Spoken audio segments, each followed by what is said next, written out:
सभी को राम राम। बात करेंगे कल के मार्केट की, लेकिन पहले बात करेंगे कल हम लोगों ने क्या डिस्कशन किया था। तो हमने आपसे कहा था कि मार्केट कहीं पे भी खुले, आपको क्या करना है, आपको शॉर्ट कवरिंग पे फोकस करना है, क्योंकि मार्केट एक बार रिकवर होने की कोशिश जरूर करेगा। तो आज आप देख सकते हो कि जो निफ्टी बैंक 400 पॉइंट डाउन था वो रिकवर होकर प्लस में क्लोज हुआ है, और जो पर्टिकुलर निफ्टी 50 150 से 200 पॉइंट के बीच में डाउन था वो 78 पॉइंट तक रिकवर हुआ है। तो आप समझ सकते हैं कि ये चीज़ें बहुत ही इंपॉर्टेंट होती हैं। बट अभी भी मार्केट वीक है और बहुत सारी अनसर्टेनिटी है। वो अलग बात है कि अपडेट गुड आ जाए तो एक अलग बात है, लेकिन अभी की सिचुएशन ये है कि लोग क्या है, मतलब बेसिकली अगर आप देखोगे तो यहाँ पे टेंशन बनी हुई है, मतलब टेंशन बनी हुई है। तो वो टेंशन देखेगा, थोड़ा सा स्ट्रैटेजी में चेंज लाएगी कल के लिए, और स्ट्रैटेजी अब हो जाती है सेल ऑन राइज, यानी कि अगर मार्केट गैप अप भी खुल जाता तो उसके बाद भी सेल ऑन राइज स्ट्रैटेजी रहेगी। तो यहाँ पे आप देख सकते हो अगर 24,340 या 24,440 के आसपास मार्केट ओपन होने की या खुलने की कोशिश करता है तो यहाँ से सेलिंग प्रेशर आएगा। नीचे कितना भी जा सकता है, लेकिन सेलिंग प्रेशर आपको यहाँ से देखने को मिलेगा। इसके पीछे की मल्टीपल 6 कंडीशंस मैं बताऊंगा इस पर्टिकुलर वीडियो में।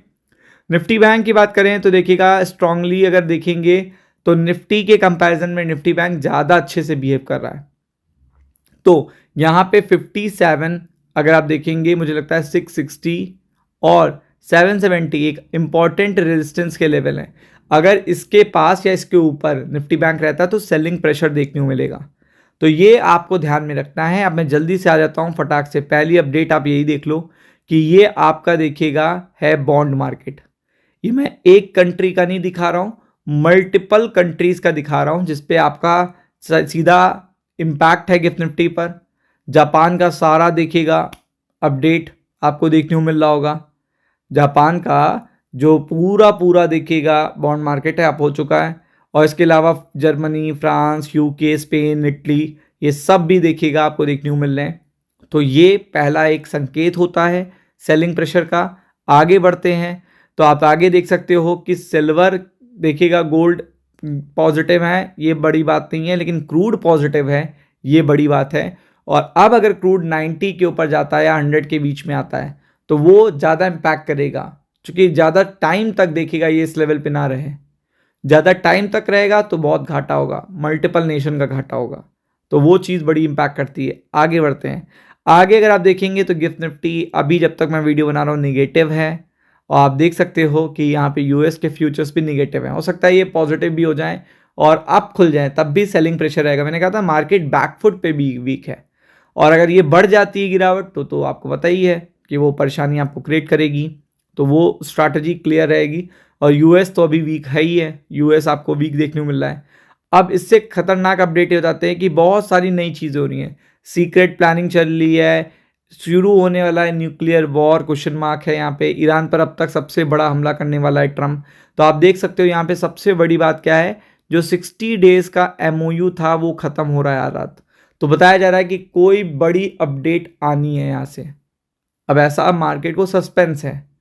तो आपको पता है एमओयू साइन होने वाला है, और यहाँ पे ईरान एग्रेसिवली टोन में है, मतलब न्यूट्रल टोन में, दोनों तरफ कोई नहीं, ना ट्रम्प है ना ईरान है। तो वो इम्पैक्ट है। फिर अगर आप देखेंगे तो यहाँ पे एक ईरान की सीक्रेट मीटिंग की भी बात हो रही है, जो ईरान के जो चीफ हैं उनकी सेना के, IRGC जो सेना है उनकी, उससे चल रही है। तो यहाँ पे भी बड़ा सस्पेंस बना हुआ कि यहाँ से क्या आने वाला है। डायरेक्ट टॉक में है ईरान की सेना और ट्रम्प, तो ये भी बड़ा टेंस पोजीशन है। फिर आप देख सकते हो इराक में कुर्दिस्तान PM के दफ्तर देखिएगा पर हमला हो गया है। एक नया ये एस्केलेशन हो गया है, मतलब अब नया पर्टिकुलर चीज़ देखने को मिल रही है। फिर आप देख सकते हो कि यहाँ पे तेहरान ने कहा है कि MOU का वायलेशन US ने किया है, और जैसे ये दोनों साइन करे हुए MOU जो दोनों कंट्री ने करे थे, US और ईरान ने, इससे पीछा छूटेगा इनका तो ये कुछ बड़े अटैक प्लान कर सकते हैं, ऐसा सोचा जा रहा है, ऐसा मार्केट में र्यूमर्स हैं।